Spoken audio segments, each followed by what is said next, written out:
in here.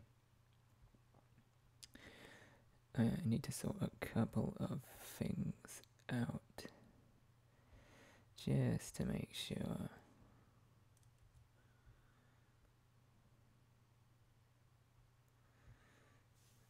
So just yeah, if you want to go fix yourself a mug of tea, or I don't know, you might want to get yourself a nice glass of wine, which I am currently having for myself, because why not? Now's the time to go do that if you need a toilet break before we start. Not that I plan on being that long, but you know, I just want you to be as comfy as possible. So yeah, go do what you need to do, and we'll be starting in a few minutes.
Okay.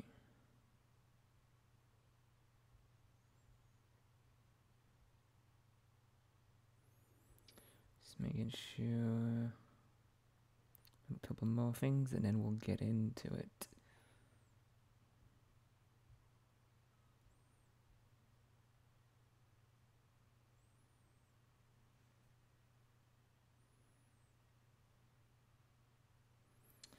Just checking on some technical stuff. As I say, I'm kind of used. Sorry, I'm not used to this. So I'm just checking that I've got the most optimized resolution and bitrate.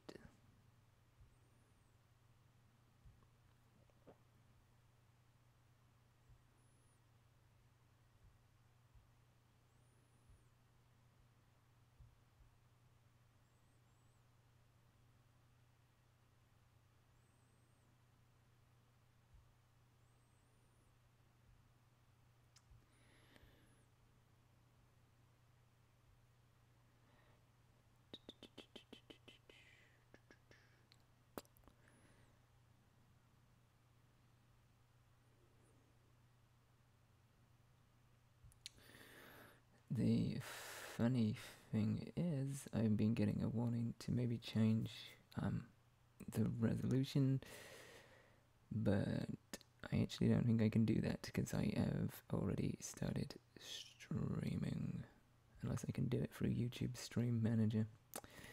Let me see, stream settings. It doesn't look like I can actually change.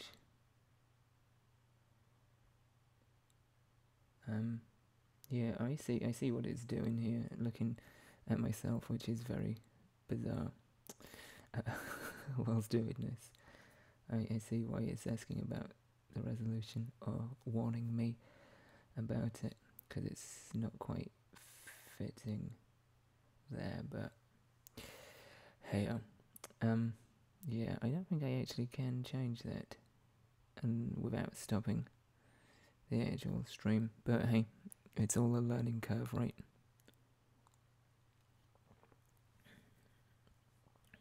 It's all a learning curve. Okay. It is quite cool, though, that you can kind of keep an eye on things, and that I have the live chat box here, which is something that I didn't realise you could do through YouTube Studio. Again, showing my ignorance and my novice approach. And yeah, a fun fact, I actually don't even need headphones on because I'm not listening to anything. But I find that, weirdly enough, it helps moderate my vocal level. It kind of sort of dampens what I hear back and helps me sort of maintain the right amount of softness, as it were. Anyway, I am going to stop fiddling about with the technical aspects because we're about 6 minutes in. So, yeah, hopefully this comes out okay. Yeah, fingers crossed. So, yeah, I'm going to move that down. Keep an eye on the chat box in case anybody comes in. If you are watching this post live stream, thank you for jumping in. Thank you for just watching live if you're jumping in. Either way, you know, it's good to have you here on the channel with me.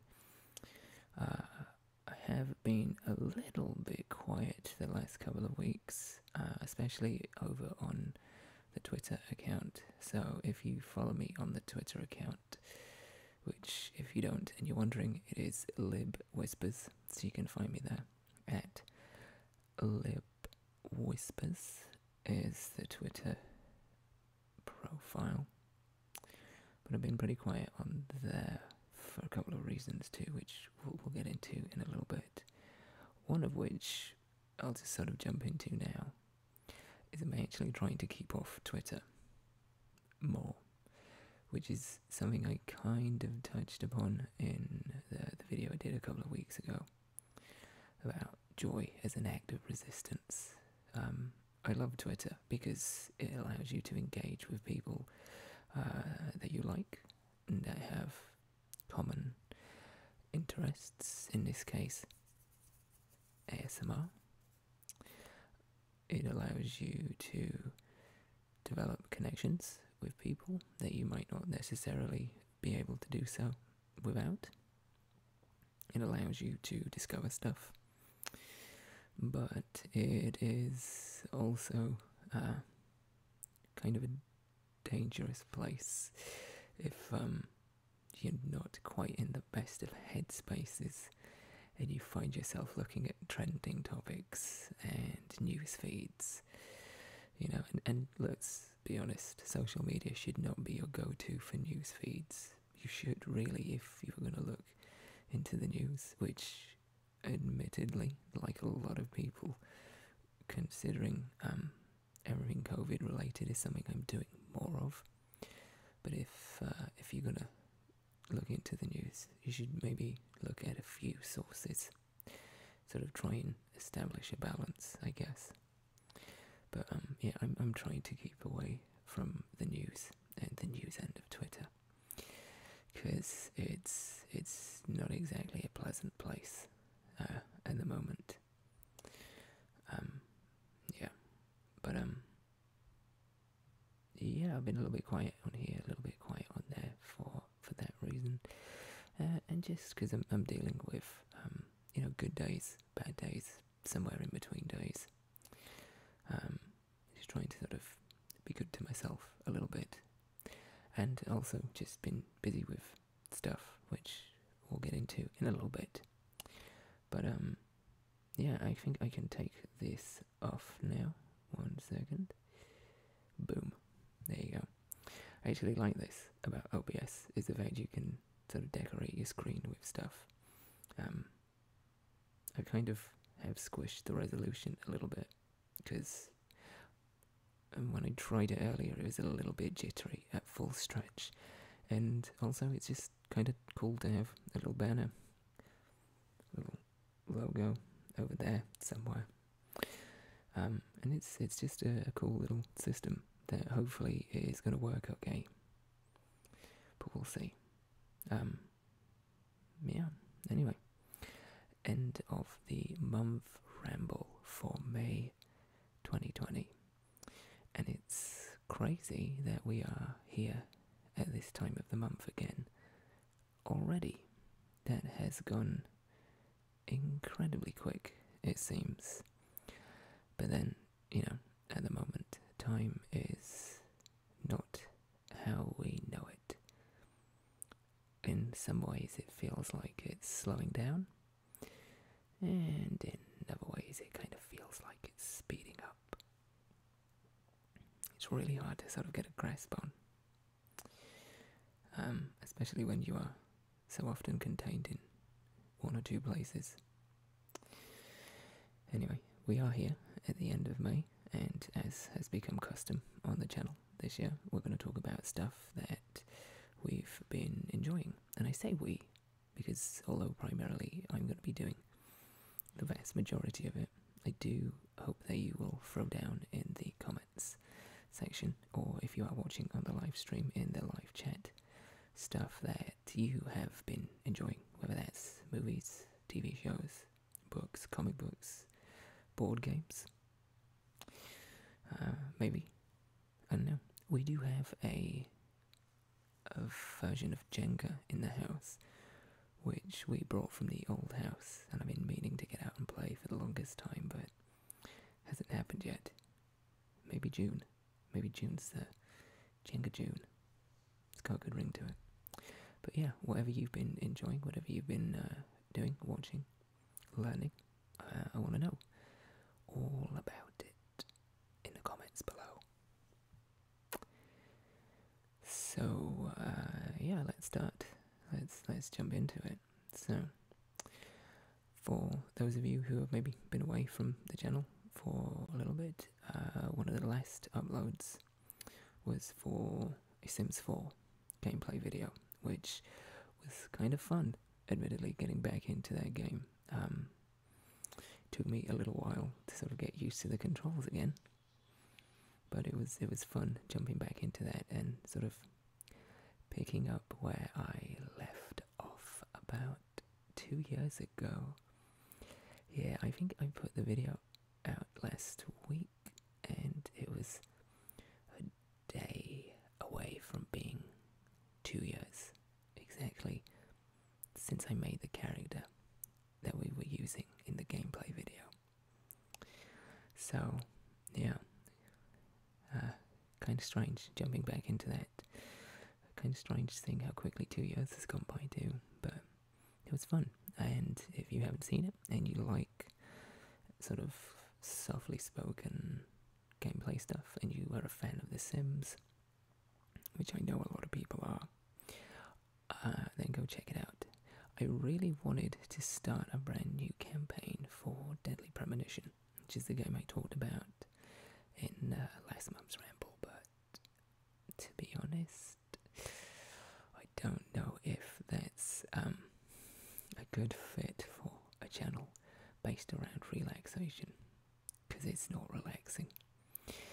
It's full of very strange musical cues and just very strange everything, so plus, it is also a horror-based game, so I don't know how many people would find that relaxing, but I don't know.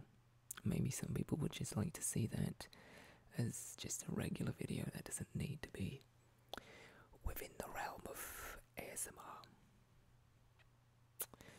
So, I don't know. If you want to see that, let me know. If you want to see more Sims, let me know. So, there is that, and if you haven't checked that out, I will put a link down in, where are we? There we are. Down in the description box below.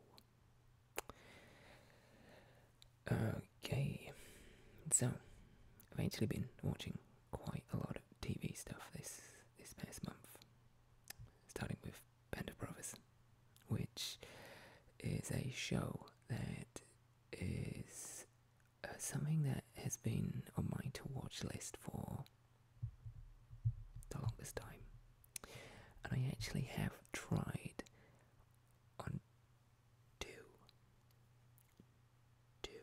separate occasions to actually watch that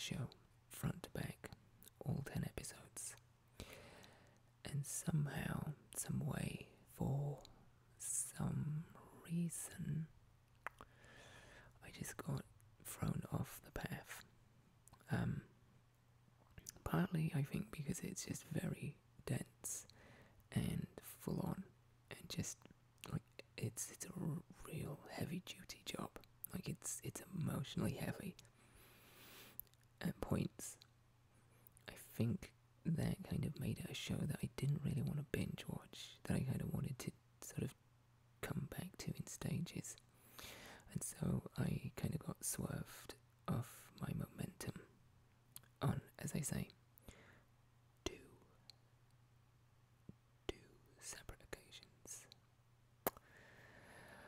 But third time was evidently the charm, as I started it at the beginning of this month and finished it about a week and a half, 2 weeks ago. So yeah, and it's just phenomenal, you know, for a show that's almost 20 years old. It still looks incredible. It is really poignant, really powerful, and just full of sort of awe and shock and wonder and camaraderie and just believable, likeable characters throughout. And, you know, the fact that obviously it's based on real events, real people, it has such like a deep, burrowing impact. It's yeah, if you've never seen it, I can't recommend it highly enough. As I say, it's heavy going from an emotional standpoint at times. Tonally, it's pretty dense, and it's also kind of graphic, as you would expect, being a series set in World War II. But still, it's if you don't mind those aspects, then I cannot recommend it highly enough. It's great.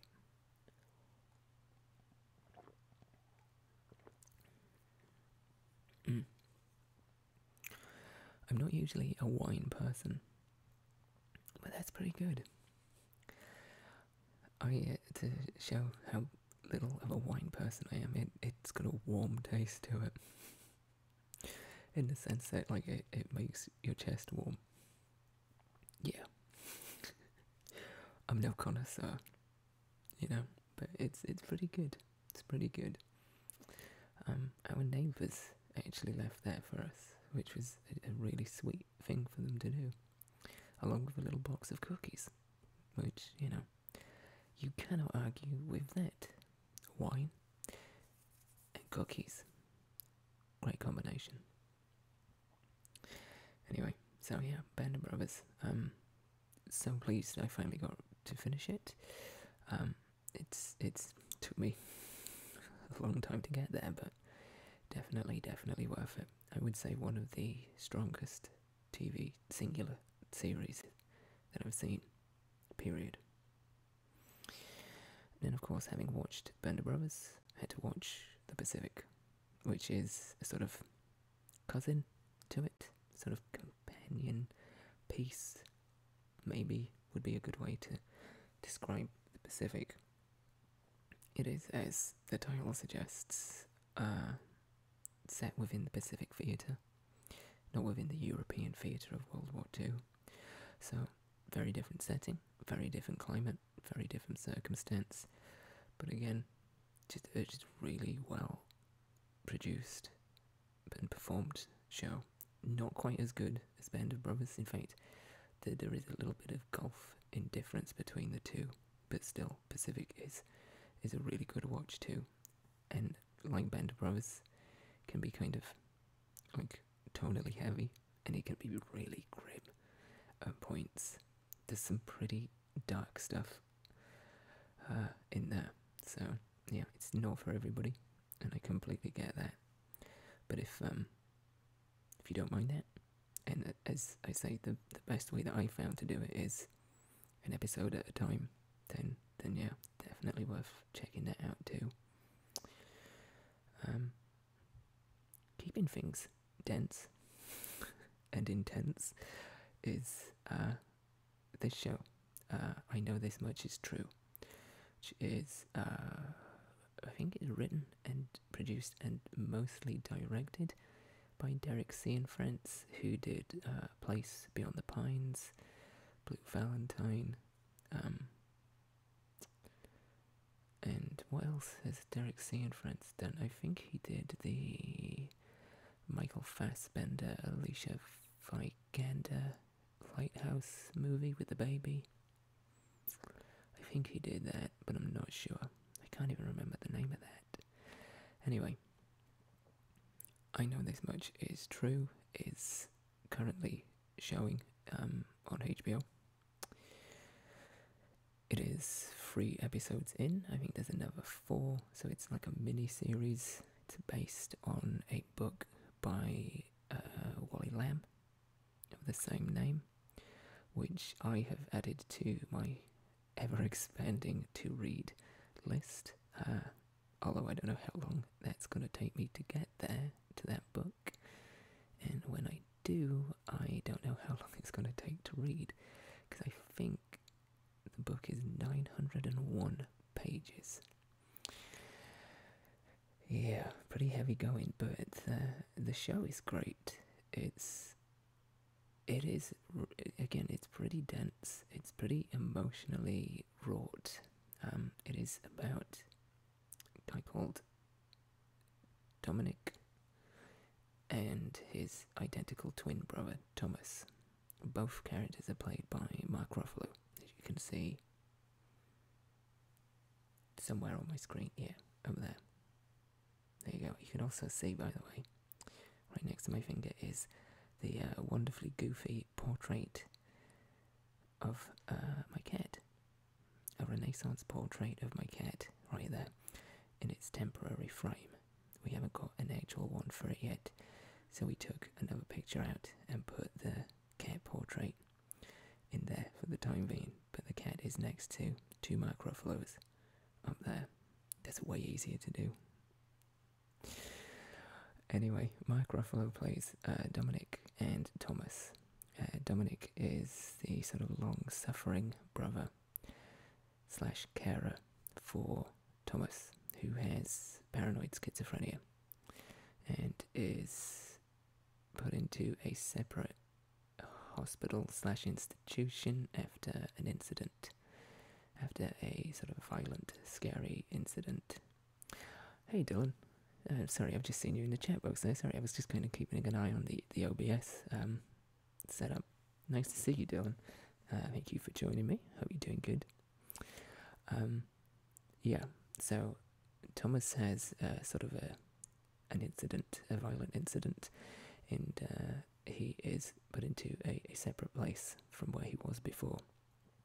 And the show follows Thomas trying to get him out of this new place and back to where he's been for the last number of years.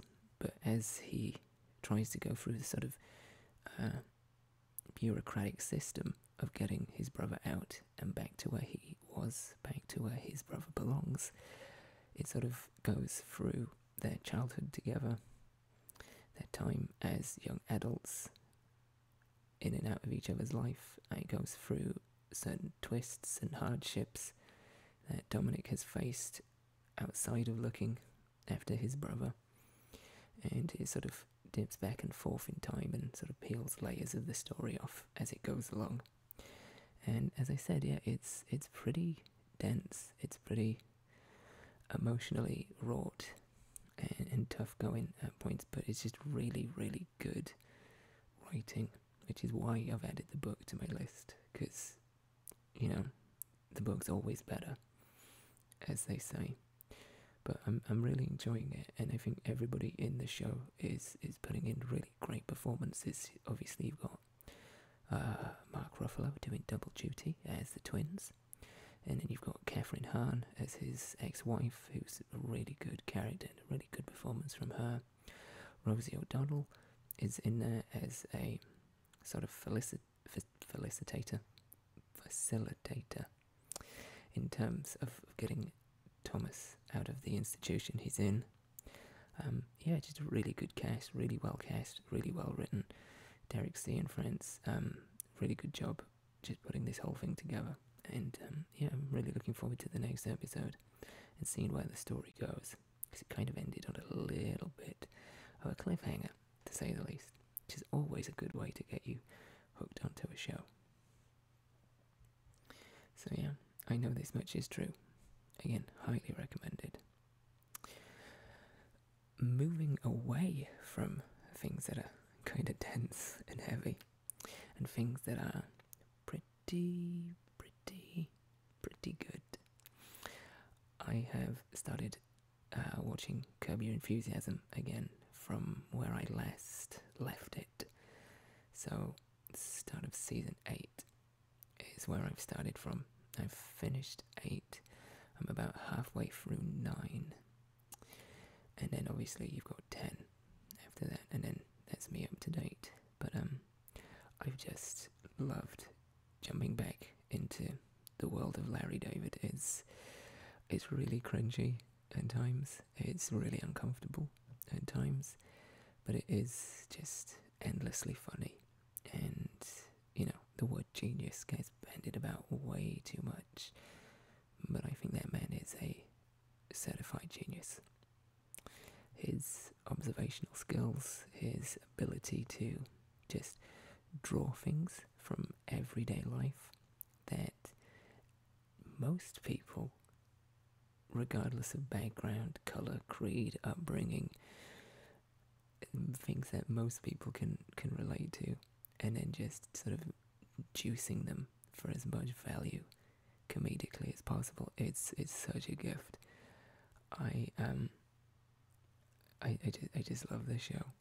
It's all kinds of wonderful. So yeah, halfway through season 9, and then, as I say, on to season 10. At the minute, season 9 is, for those of you, well, if you've seen it or you haven't, I guess it doesn't really matter, but season 9 sees Larry trying to navigate life with a fatwa placed on his head, which has resulted in some truly ridiculous sequences. So yeah, looking forward to seeing where that goes, and if he in fact does manage to get Fatwa the musical made. So yeah, it's been good to sort of have that as a sort of counterbalance to some of the more serious stuff I've been watching. Something else that I've only just started watching this last week, which also does the same thing, kind of adds a bit of light-heartedness and humour into the mix, is this man. Good old AP, Alan Partridge. I just absolutely love Partridge. Again, he just is really cringy, he's really uncomfortable, but his unfiltered approach to everything is just amazing. And Coogan's timing with that character, and just his understanding and the depth of that character, it's incredible. So, to clarify, the Partridge that I've been watching is the latest one, which I'd heard they were doing a while back, but didn't get around to seeing. It's called This Time with Alan Partridge, and it's basically a satire of The One Show from BBC. If my fellow British viewers will know about this. For those of you who don't, there's like an early evening magazine show that's just really fluff and light entertainment and just a load of nonsense, really, called The One Show, and Alan is a presenter on this version of it called This Time. And it's I kind of had low expectations, because I thought, how much can you get out of this character now? And those expectations have just been smashed. They have sort of modernised the settings, but kept the character exactly the same. It is vintage Partridge, and as Alan would say, it's just ruddy brilliant. I'm about halfway through. I think I've just finished the 3rd episode today, which had one of the funniest Partridge sequences I've ever seen, and that's him conducting an instruction video for CPR on a doll, on a real doll, as they're called, that he had in his attic. And the sequence in particular, which just absolutely killed me, was doing heart, what are they called? Where you pump on the chest. I want to say compressions, but that's not right. Anyway, when you're doing the heart pumping motion in CPR, instead of doing it to Staying Alive by the Bee Gees, he's hammering away on this doll's chest to the sound of And No One Bites the Dust by Queen. Yeah, it's just something else. But yeah, I'm about, as I say, 3 episodes into that, and absolutely loving it. I mean, they've done such a good job at, as they say, keeping the character, but applying him to a modern setting. Just awesome stuff.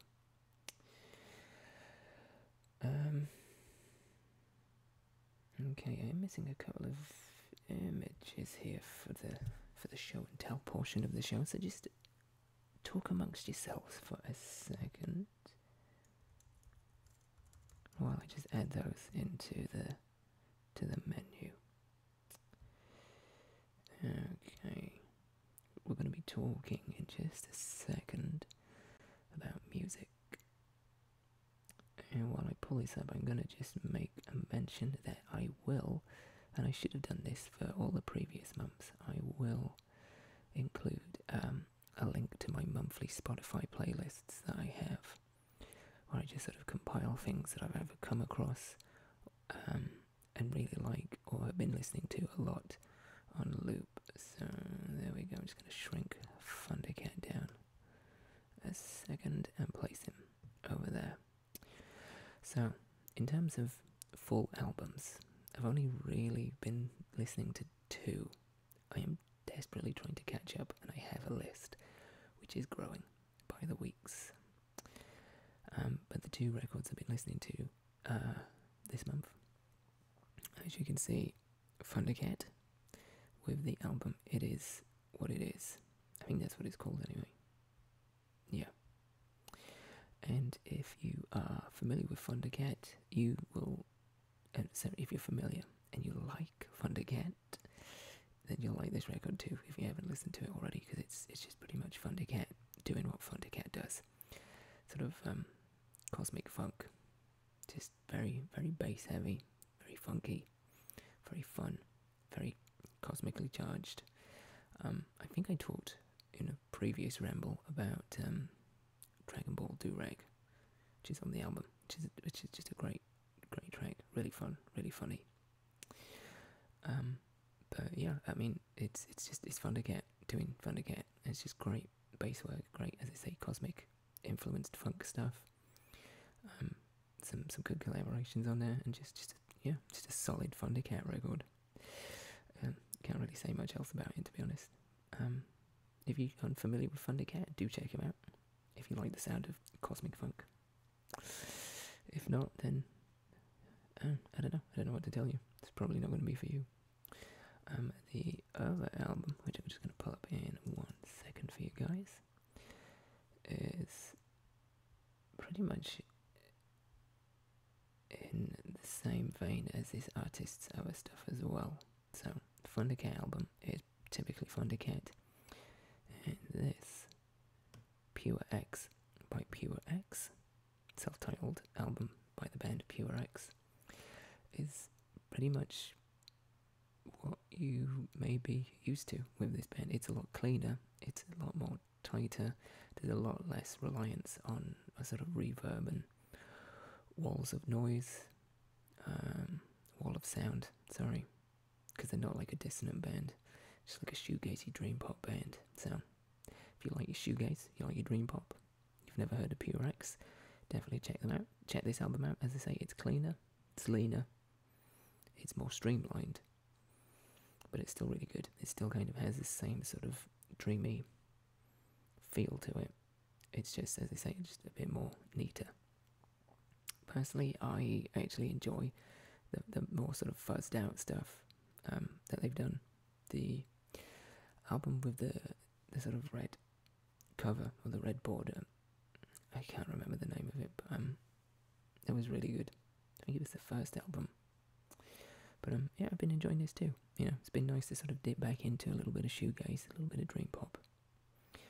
So yeah, that's basically it in terms of albums. As I say, I will put a link to my monthly Spotify playlist down in the bottom, so you can go check that out if you would like to see what else I've been listening to. In fact, let's just pull that up right now, and I'll have a quick look and go through that. So we have a little bit of dance music, some Jack Jones, Mike Dunn, KDB track with Fortet and Floating Points, a reworking of a Basement Jaxx song called Romeo. The reworking is called Magnificent Romeo. It's been reworked by themselves, Basement Jaxx. New Phoebe Bridgers track is in there. New Keaton Henson track is in there, which, if, like me, you are quite partial to just very sad, weary, melancholy music, you will just love Keaton Henson. He's like the new Crown Prince of depressing music. That's kind of been a bit flippant. I generally really, really like Keaton Henson. I think he's a fantastic songwriter. I think he's a great musician. And he's got an interesting story in the sense of his anxiety being a real sort of hindrance to him playing live. And the ways he's got around that.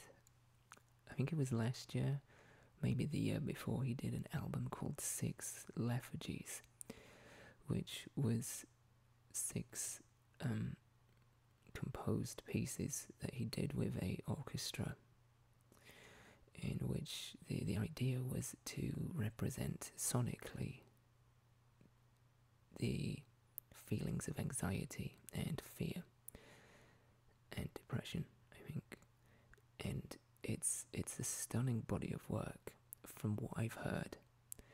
I haven't made it all the way through because there are points in that album in the first half, which is pretty much all I've got around to listening to, for various reasons, mainly because, as I say, it feels very real. Like he has hit the sound of sort of existential dread and internal fear right on the head. So yeah, it's kind of difficult to listen to say the least, but just really inventive and just a really interesting and well executed idea. As I say, from what I've heard, eventually, when I'm in the right headspace, I will listen to the rest of that record, or listen to it as a whole. But yeah, I have a lot of time for Keaton Henson. He makes very, very intimate, personal music. There is which track is it? Let me have a look. He does really translate his feelings incredibly well through his music. Romantic Works is a record that he did with a celloist whose name escapes me. But Romantic Works is a wonderful record. It's like neoclassical stuff with sound samples like ambience from like hotel lobbies and outside, like in the outdoors, sort of interlaced in it with some just beautiful, beautiful string arrangements. So if you like sort of neoclassical, you like sort of minimal string compositions, and piano stuff, then I really recommend Romantic Works. It's a beautiful piece of music. The song that I was looking for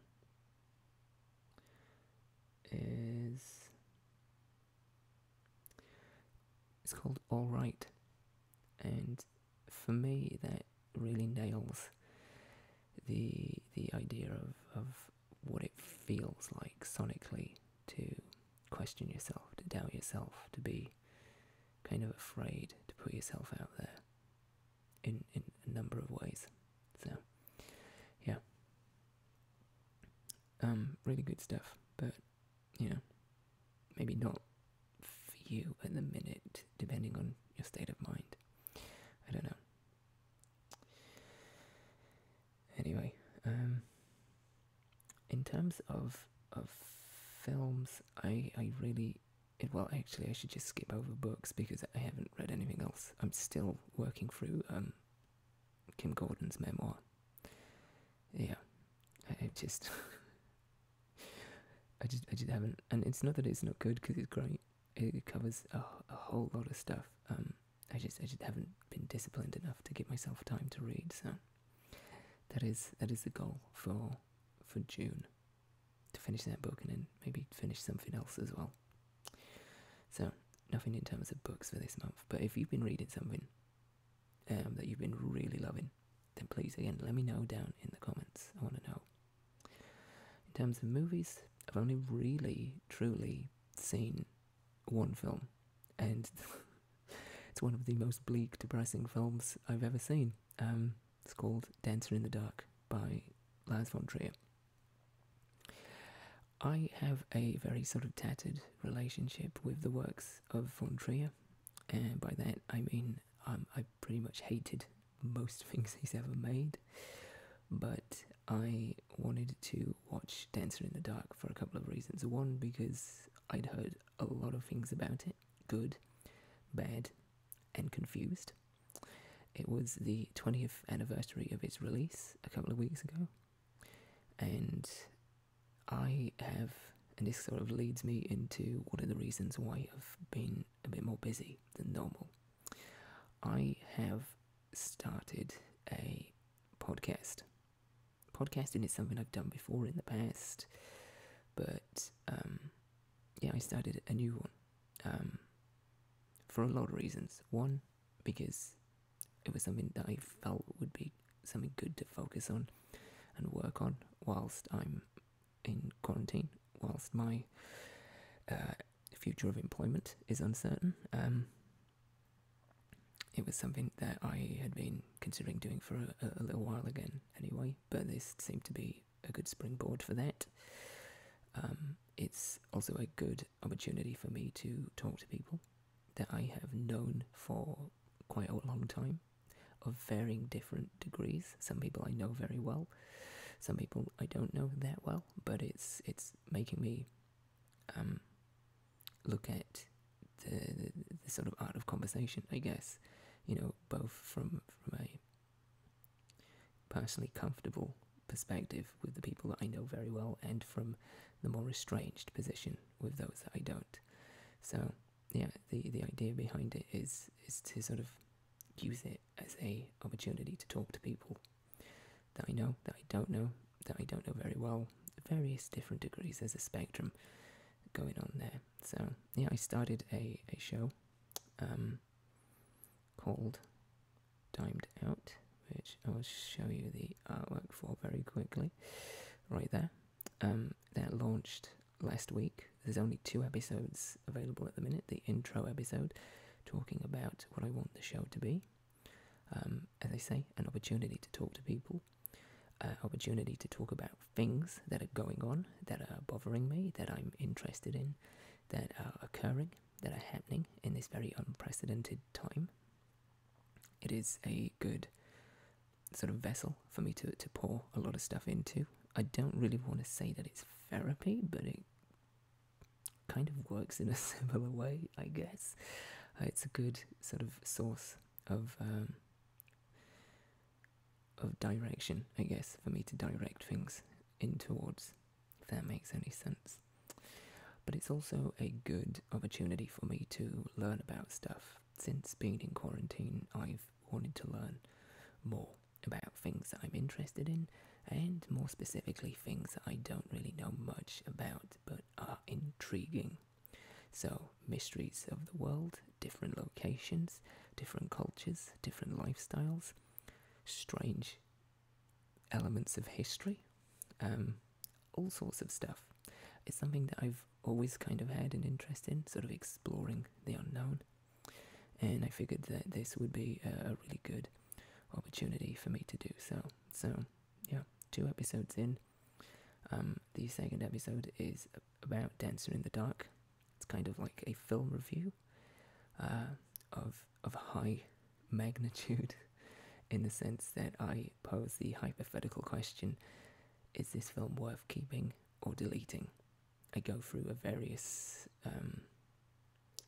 range of factors, break the film down into sections, and then come to the decision whether or not, if given the choice, or if I was forced to make the choice, what would I do with this film? Would I keep it forever and preserve it? Or would I just get rid of it forever? So that's what episode 2 is about. And the good thing about this is that it has a sense of variety to it. Like, it has the potential to have variety and the potential to have a sort of wide spectrum of stuff. So, if you're not interested in sort of art house film or European film or just anything to do with Lars von Trier, then, episode number 2 is probably going to be something you won't tune in for. But in a couple of weeks, when I do something else in a different area, that may be something that appeals to you. I've recently spoken to 2 people with 2 episodes in the can, talking about documentaries, talking about film, talking about Japan, talking about off-the-grid living, talking about renovating a school bus to live within, talking about a fruitarian lifestyle. There's all sorts that has already been done. There's all sorts that's coming down the pike. So yeah, it's got quite a bit of variety to it, which, it's always good. So that's kind of what I've been busy with, getting that put together, getting it off the ground.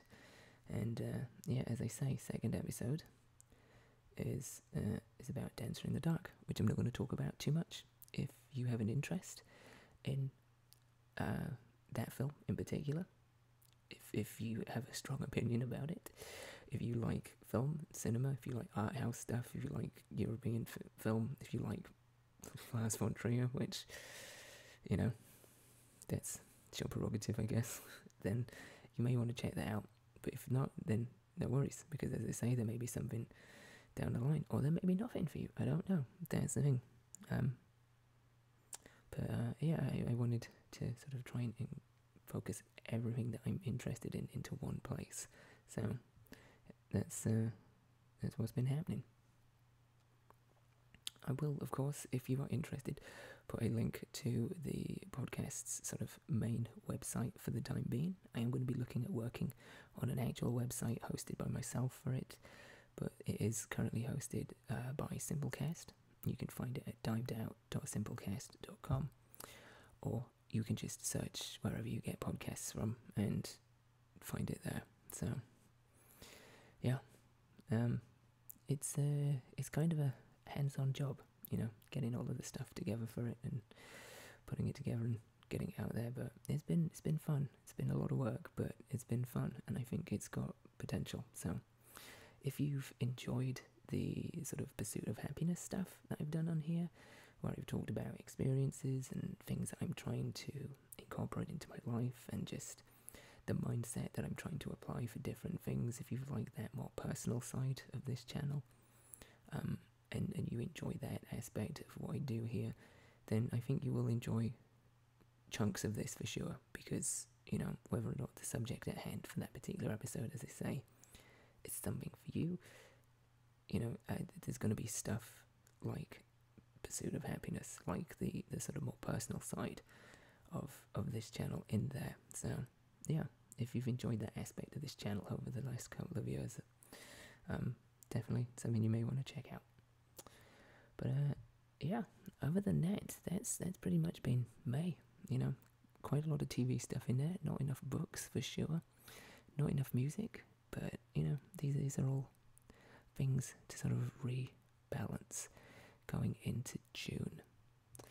But yeah, what about you guys? Sincerely, I want to know if there's a movie that you've seen. I did see The Lovebirds, actually. That's another movie I saw, but I didn't really care for it that much. I actually thought the trailer was was enough. The trailer had all the good jokes in it, it's always a shame when that happens. Yeah. Anyway, if you've seen something, if you've been reading something, if you've been doing something, yeah, let me know down in the comments, or you can get in touch with me over at Twitter at libwhispers. Yeah, do that. Come by, say hello, and yeah, let me know what your May has looked like and what you're looking forward to for June. Yeah. Other than that, that's going to be it, guys. If you jumped in on the live stream, thank you very much. If you're just catching this afterwards, thank you too. You know, either way, it's always good to have you on board with the channel, and yeah, I look forward